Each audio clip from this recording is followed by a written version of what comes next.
Is your budget struggling to help you actually accomplish your financial goals? If so, you came to the right place. I've got 3 easy tips for a better budget that will help you actually accomplish those financial goals.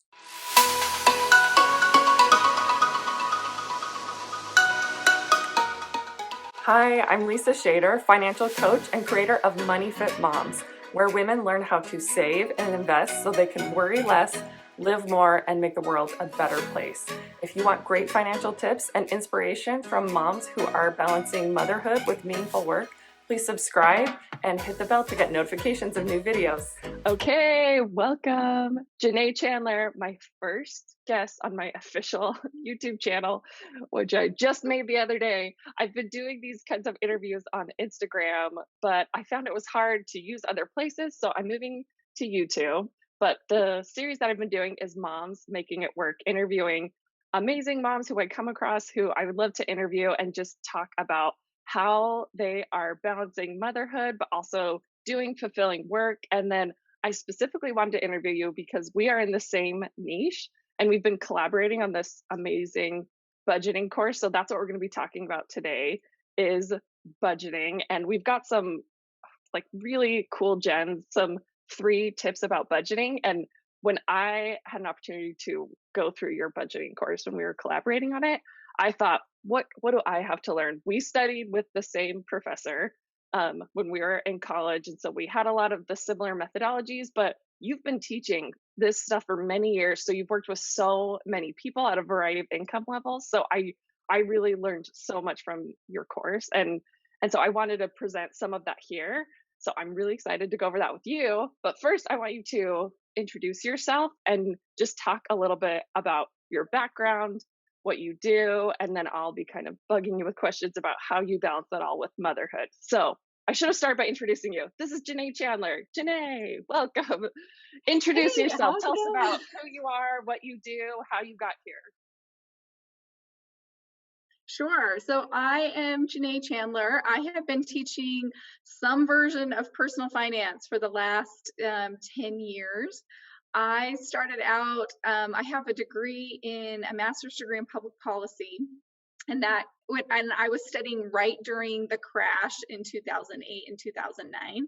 And so I'm taking all these finance courses, and of course, all they're talking about are the mortgages that went bust and people's retirement that has been ruined. And so that's when I really got very interested in personal finance and realized how much individual decisions that people make inside of their family, it like goes on to have this ripple effect that really impacts like everybody in the whole economy.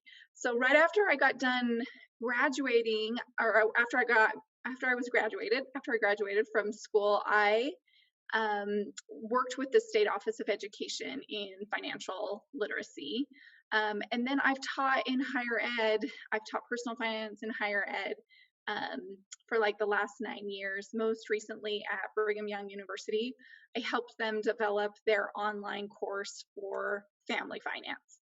So yeah, I've just been in neck deep inside of this, and within the last year, I've started really counseling individual families as a money coach to really help bring all of this like knowledge that I've gotten over all of these years really to the people who really need it, who are mostly it's moms, right? It's like we're in the trenches, we're trying to figure out what insurance to pick and what, how to plan for retirement and all of that stuff. So that's really what I love to do and have a lot of passion about helping moms understand this whole world of finance. Awesome. Yeah, it was so great when I came across you and I was like, this is my person. We had so much of similar just values in terms of encouraging people to live within their means, but also not be scared of investing, and specifically speaking to moms, because I think a lot of times when especially women choose to stay at home or they're away from the top line, the income, they're choosing to stay at home and they're not earning income, they might feel distanced from their finances because they think, well, I'm not making the money. All I can really do is, try to watch how much I spend on groceries or whatever. But the truth is they're a great person because they're a little bit further away from it. They can look at the big picture.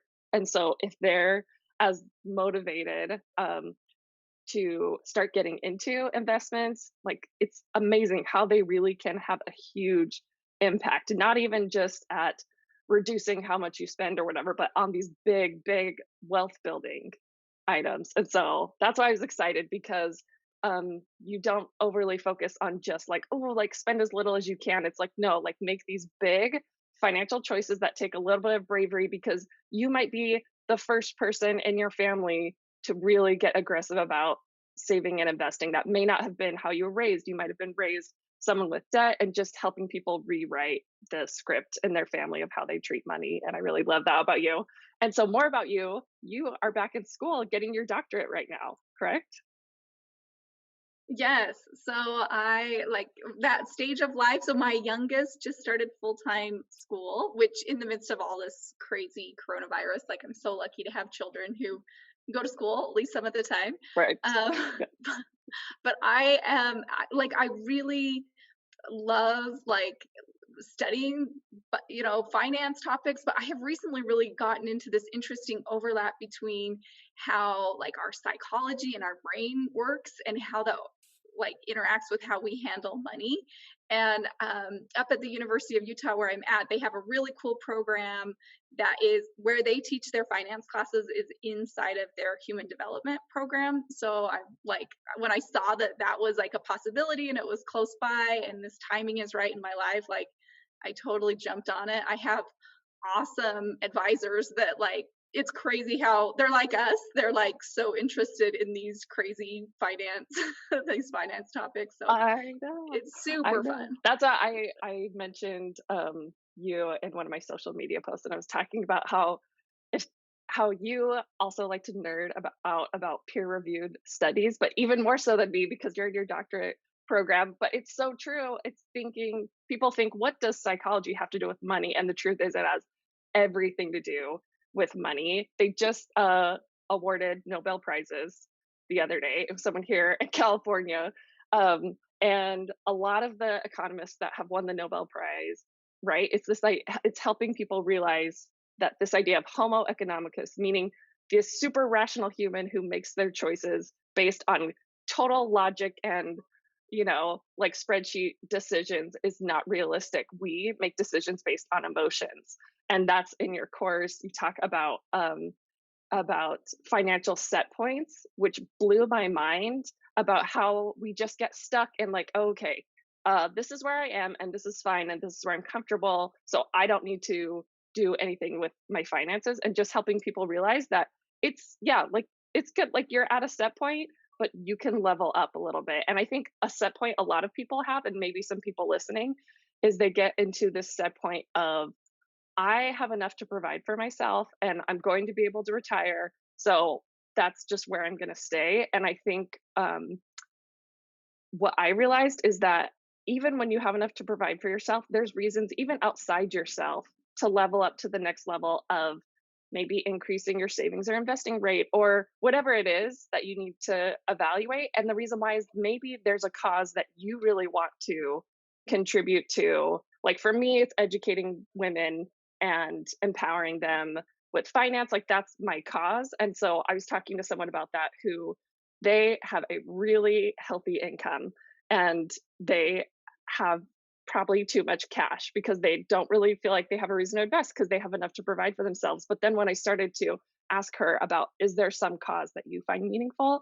It turns out she has this amazing idea for how to build basically a community of professionals who provide services pro bono for like people of color or other disadvantaged groups who want to form businesses. Do you know what I mean? And as soon as I pulled that out of her, she realized there was reasons beyond herself to make sure that she was maximizing what she had with her income. So anyway, but that's something that I learned from you of these financial set points. So, and it's all about the psychology. And so I love that. So we're going to be talking about 3 tips for better budgeting. So I'm going to introduce the topic. These are things that I pulled out from your course, but it's stuff that I learned from you. So the first one I wanted you to talk about, and that is that like wealthy and building wealth is not about your income. It's not about how much you make. So tell me more about that idea.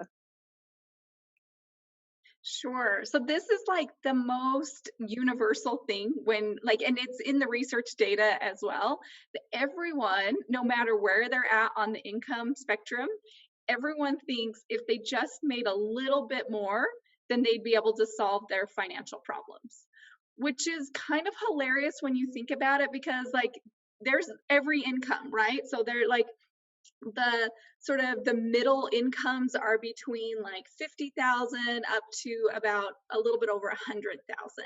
And along that line, everyone in there feels like if I just made 20% more, all my financial problems would be solved.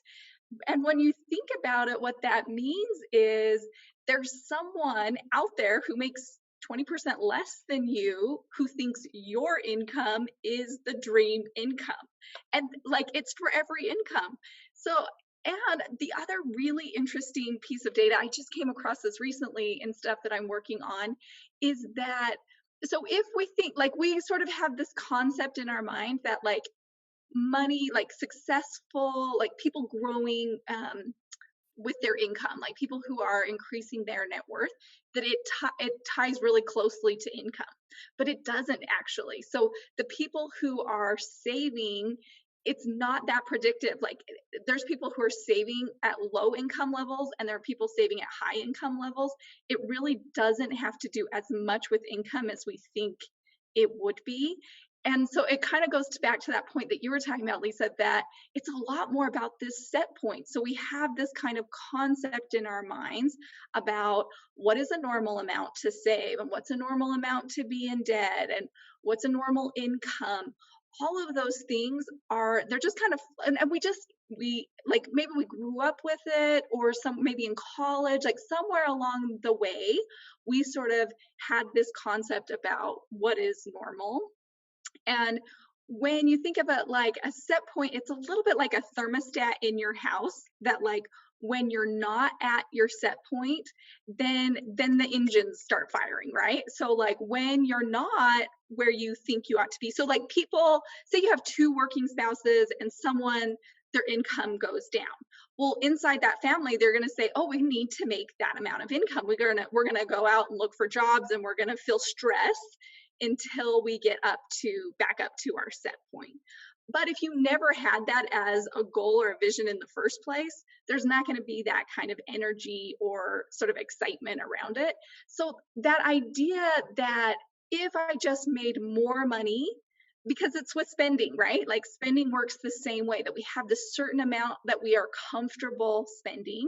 And here's the kind of crazy thing about it, and it fits with the set points, is that it's a lot easier to go up the scale than it is to come back down when it comes to spending. So as you know, as you make more money, you're just going to naturally want to spend more money. And I talk to a lot of people who are like, yeah, like we keep getting salary raises, but then the expenses just magically start to come up along with them. And it's not really magic. It's the way our brains work, that we're like, oh, now I have more money. So that's in the back of your mind. I have more money. So every every opportunity, you're like, well, we make more money. So now we can afford to go out to eat more, or now we can afford this little extra. And then before you know it, you're right back up to your set point on spending. And you're right back at your set point of what you normally save. Exactly. Yeah. I always encourage people.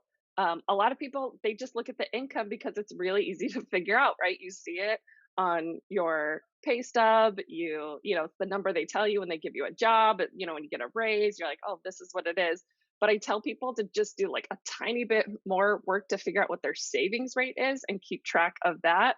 Because if let's say your savings rate is not what you want it to be, but you have a goal for what you want it to be, when you do get that raise, the first thing that you're going to do is be like, okay, well, we've been waiting, we're going to get up to the savings rate. So you don't think, oh, if I make $500 more a month, that's $500 more to spend. It's like, no, I have just been waiting for the day that, we could do that. Cause that is what my husband and I did. We upped our savings rate. Our goal was to get to 15% straight out of school. And we were saving all my income. And we even like living, packing our lunches, driving old cars, living in the Bay Area, we couldn't get there. But as soon as like we got our first raise, we didn't upgrade our lifestyle, which is the second point that I wanted to talk about.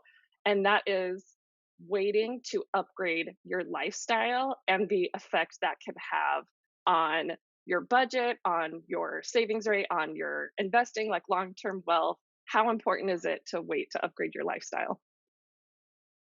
That's so great. And I think this is something you and I share in common as people who have been successful at being able to save amount of money that to other people seems kind of crazy and impossible. And a huge part of that is really waiting, taking really small steps on upping your lifestyle. Because, like I said before, it's really easy to move up, it's so much more painful and hard to move back down. So, especially what happens a lot of times, I've noticed when people have been living on debt. So, and the unfortunate thing is a lot of us in school, and I've been teaching students for a long time, we're kind of living in this artificial income environment because we're living on loans. So we get used to this kind of cushion of living on debt, and a lot of people just kind of keep that going. So their set points are way out of whack because they're not just spending all of their income, they're actually spending a little bit beyond their income being supplemented by debt. And so it kind of takes a conscientious effort to say we're going to have an increase in income, and I'm not going to increase our lifestyle to match that.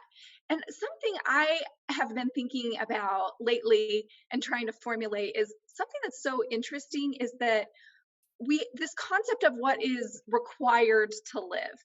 And when you look across the world, what is required to live is so different in different places. And your sort of set point would be really different if you're living in different countries, like what you think of as sort of a normal and standard way of living. And I'm not necessarily suggesting that we all need to go to poverty levels. I think it's wonderful that we have the opportunity to have clean drinking water and air conditioned homes, and I don't think that that's a bad thing or something that we need to feel guilty about. I do want us to realize that all of it's extra. Like what is actually required for life is super, super basic. Like all you need is some clean water, some shelter, enough food to eat, and clothing enough to keep your body warm. Like that's the basics, and everything beyond that is extra. So every person I have ever taught in school or have ever interacted with is living way beyond basic. We're already way beyond basic. And then we can kind of start to question, because I talk to people and they're like, well, I have this 4,000 square foot house, and it's just like, well, that's what everyone has. And I'm like, well, it's everyone who has in your neighborhood. But that was I almost feel like some people are acting like the financial decisions were thrust upon them, and rather than Right. recognizing I was the decision maker and I'm deliberately choosing these things, and I love that I've chosen them, and but I'm going to take on the responsibility of what they cost along with it. I was an actor in it, which means with the next decision I make, I get to be an actor within it instead of having those decisions well, everyone else was buying a new minivan or an SUV or whatever the next Ferrari, whatever it Right. was, you actually are the decision maker in that. Absolutely. And I always tell people, because there is this shame and guilt element when people realize that their finances are not where they want to be. And I always remind people that this, they didn't miss a day in class. They didn't ignore this information. This is information that was probably never presented to them. So even though it's hard to realize that you are living above what perhaps you should be to be able to retire on time and to build wealth, that you shouldn't feel bad about the fact that you got here. All it means is that you're normal, and that to get to where you want to be, though, financially, you have to get off that conveyor belt of this is what everyone else is doing. This is what's normal. And to build wealth, to get on track financially, you have to be weird. You have to do things differently than the way that everyone else around you is doing. And so that's why it helps to have communities like yours. And yours, by the way, is Janae Talks Money on Instagram and Money Fit Moms. It helps to find community of people who have that accepted. And I think that's what Dave Ramsey also has done, is just help people realize, like, you're not the only one doing this, but when you decide to kind of get off of that road that everyone else is on, you're going to meet some resistance from the people around you, because it makes them feel better if you're in debt because they're in debt too. And so it is kind of like this shame thing. And that's why people just have to find someone else, whether even if it's just your partner or spouse who's on board with that. It really helps to be surrounded with people who have similar goals. But it can feel overwhelming. And that's why I remind people, even though when you're at this financial set point and it takes some work to move to a higher set point. But that doesn't mean, when you make changes, you don't have to do this forever. I think everyone knows that when you've made Yes. major lifestyle changes, whether it's to your nutrition or to whatever it is, it just takes a little bit of work to make those changes. But then you're at a different set point. It's just the movement that takes a little bit of work. And that's the last point I wanted to focus on, because what I also loved about your course is how you teach people you don't have to think about every line and every expense of your budget all 365 days a year. You break it down into how you focus on just 2 or 3 things just 1 week at a time, and how that works. So why don't you talk a little bit about how you do that and how that works? Yeah, so this relates a lot to sort of understanding how our brains just in general work. Like I feel like when we set our budget, like there's this idea that, and I've worked with a lot of people who are like this, it's like the more complicated and involved I make my budget, the more successful I'm going to be. That's what they're thinking, is that, like, I mean, I literally have talked to people who have like 24 little categories for like books I buy on Amazon and books I buy at a bookstore, like that level of granularity with their budget. And then they're shocked because then what really happens? We make this super complicated, involved budget. And then I'm on Amazon looking for something, or I'm at the grocery store, and the budget can't fit in my brain because it's all of these tiny little granular categories. I don't remember where I'm at. Like, how many books have I bought this month, and where am I at with any of that? It's just the number one thing I see with budgets is that it's overcomplicated. And I teach a budgeting method that teaches you really how to streamline those and to really figure out a lot of your budget you can put on autopilot. You can figure out what's the right amount that we want to spend in, like, what are our bills? How much actually already are we obligated to pay? And when it comes down to it, most people find that there's only a few categories that are like their trouble or their drama. I kind of call it like your drama category. Like, this is when I walk into the department store. Like, I love clothing. Like, I just like, like I have that tendency to overspend when it comes to clothing. And some people, it's their house decor. And a lot of us, almost all of us, it's the grocery store, or Target or whatever. We have our drama. So what you're going to do is figure out what those categories are, narrow it down to just, like you said, 2 or 3 really small categories. And then then the extreme isn't like, okay, that means I kind of have a spending problem when it comes to clothing. Okay, maybe I should just never buy clothes again. Well, that isn't, that's like, I really do get a lot of happiness out of that. That's a good part of my life. I don't want the answer to be nothing. I want to have some freedom in that area. But like you said, we break it down to just a few categories and then give myself a realistic amount for a short period of time, like just 1 week here. So here are I end up with 3 categories and an amount for each category that I can keep it in my brain. But I also recommend, like, people take a little envelope and write down and kind of keep track, because that recognizes that when I walk into the store, when I am grocery shopping, I have a bazillion things on my mind. Like, not only what food do we have to get, but then what school supplies, and like, there's like only a sliver of brain capacity available for how much is all of this going to cost. And so by making it so simple and straightforward, like, I know I have $150 to spend at grocery stores this week. Maybe I've already been, and so $50 is gone. I just have $100. So whatever I walk out of the store for today needs to be $100.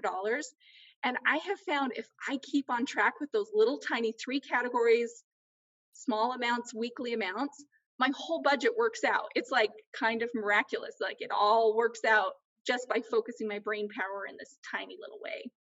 I know. And I think some people think, "Oh, I don't wanna have to spend effort," but I think what also I love what you do is you help people build their plan. That's something that we learned from that professor that we both did, a long-term financial plan. So it's not about this grocery store purchase today. It's about gaining control of being on track for your big goal. And it could be individual to you. It can be to retire early. It can be to start a foundation for something that's really meaningful to you. It can be you know, want to send your kids to college, whatever that is that's meaningful for you. So when you're at the grocery store and you even, you know, recommend having a visual, it's not about the asparagus, it's about that trip to Paris or whatever your mid or long term goals are. And also learning to trust yourself and realizing that you are in control of your money. You're not a helpless, you know, like you said, you are the actor, you are the person who can control this, and you start to build up your confidence. So it allows you to set more and more lofty financial goals and know that you can achieve them because you've shown that you can take control of that. And so that's what I love about it. So I know that you have an upcoming webinar that I'm planning on being at, and I'm excited because there's a morning time, an AM, and then there's an evening time, depending on what works for people's schedules. So I wanted to, I'll post a link for that, and also they can find the link on your Instagram, on Janae Talks Money, and I also will be posting the link if people are on my email list. They've seen that, so I'm very excited for that to learn more from you. And oh, lastly, before we close, because I didn't touch on this as much as I wanted to, I kind of my, you know, besides personal finance, the drum I like to be is about empowering women to make the choices that are right for them, for their work, whether that's staying at home, which I support, or whether that's working full time or part time or creating your own thing. So, and I do that because I love what I do and I'm so happy. But it was so, so hard to work up the courage to start doing the things that I'm doing now. And I think if anyone just saw now where, you know, I'm like, oh yeah, I'll put a YouTube channel, whatever, and it's not a big deal. Now it's not a big deal. I was telling my husband last night how I wasn't really nervous for this and just excited, but literally the beginning of this year, I remember it took me 20 minutes to work up the courage to start a little 4-minute Facebook Live, to announce the winner for a photography giveaway I'd done. I literally was like sitting there in front of the camera, and it just took up so much nerve. And I think people don't realize that when they see people doing things like, oh man, I'd like to do that, but I can't do that. Like I can't put myself out there. And so I realized that people do need to hear that it was hard and it was intimidating when you already are busy. Like your life is full. You feel like you can't fit anything more. But I think it's similar to finance where it's not about having more money or more time. It's about setting priorities and realizing that even though you love your kids more than anything, that doing meaningful work can actually add to your motherhood and not take away from it. So what would you say to someone who's in that position, who's kind of like thinking about doing something, but you know, just maybe are getting shut down by the shame or the worries? It's such a good question. And I think like any mom can relate to that. Like you said, no matter what sort of their circumstances or the life choices they've made, like as moms, we feel this like conflict between I want to make a contribution in the world, I want to be a meaningful part of my family life, and I think in some ways we've been told that those things are at odds. Like it's like pick one or the other, and whichever one you pick, you have to sacrifice the other one. And I honestly think I have come for myself and just looking out in the world, it's 100% false. Like it is like, I just want everyone to know like it is not that way at all. Like it's not pick one. It is and there's interesting literature that supports this, that they go and they look at moms and moms who've made the decision to work or moms who've made the decision to stay at home. That decision is not have an impact on the outcome of the child. What has the biggest impact on the outcome of the child is whether the mom feels happy in the life that she's chosen and the decisions that she's making. That's way more important. So what that means is it's not about what you're choosing to do. That, like, one of the biggest gifts, the most meaningful things you can do for your children is pursue a life that's rich and meaningful for you. And for me, when I've really looked at it, a life that's rich and meaningful for me includes a lot of learning and growth and personal development. Like, that is feeds my soul. But I also want to be there in the details of my kids' life. Like, I really love driving them to school. I love being able to pick them up at the end of the day. I love to be there. So I have, like, my attempt, and so far it's been pretty successful, is to have a life that's rich in both of those. And that includes a lot of giving, both inside of my family and outside of my family. And so I think that, like, when those ideas like pop up in my head, like, oh, you have to pick one or the other, I just tell myself it's not true. It's not, like, it's just false that, like, I have to pick. I get to have it all. And it's just then, like, letting my brain go to work on how to figure out how to make that happen. And our brains are amazing. They're going to figure out a way to have that rich, abundant life that we really want to have. Absolutely. I love that. And also my friend said, like, there's seasons to life. So even if you feel like, you know what, this is what I want to do, stay at home, like, it's okay to start spending time and energy thinking about what you want to do for your second act when maybe your kids don't need you anymore. Because I think a lot of men and women put their meaning into whatever they're doing right now and can't see themselves outside of it. And so they start to lose a little bit of their confidence when either men retire or kids leave the home or whatever. And so just maybe, even whether you're, wanting to work or not, just spend a little time thinking, what's meaningful to me? Like, what contribution can I make, whether that's now or later, or ways you just fit in, whether it's work or paid or just volunteer. So anyway, I think you do an amazing job, and I love following you and all the stuff you put out there. So I feel so lucky that I was able to collaborate with you on this budgeting project. And so we will still be around. And anyway, I'm just excited to be in touch with you. And so thank you so much for taking the time to be here today, because I love everything you have to say. So thank you so much, Janae. I included a link to Janae's webinar below. I also have a link to my top 10 money fit moves to help you get your finances in order. And if you want help accomplishing those goals, a link to work with me as your financial coach.